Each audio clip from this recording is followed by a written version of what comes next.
Poenta korišćenja river poda je da podigne štap visoko iznad vode, čime se višak najlona izvlači iz jake rečne struje.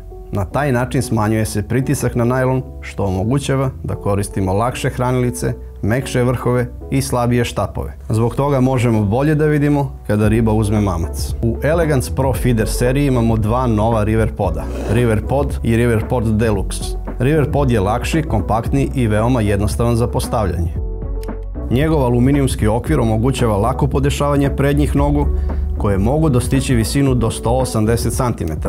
Ova visina omogućava da najlon ostane visoko iznad vode, što smanjuje uticaj rečne struje. Noge se lako podešavaju, a njegova težina od samo 1,64 kg čini ga jedinstvenim za transport. Ako vam je potrebno nešto još stabilnije, tu je River Pod Deluxe. Ovaj model je dizajniran za korištenje s težim i robustnijim štapovima. Razlikuje se po većoj stabilnosti, zahvaljujući duplim zadnjim nogama, to jest duplim centralnim šipkama. Njegove teleskopske noge mogu se produžiti od 100 do 180 cm napred i do 175 cm pozadi. Deluxe model ima dodatno podešavanje zadnjih nogara, što ga čini pogodnim za različite terene, bilo da pecate na rekama, jezerima ili moru.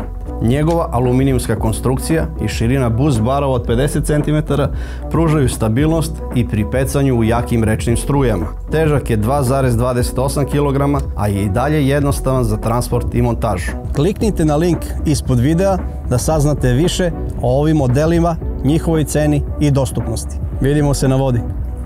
Bistro.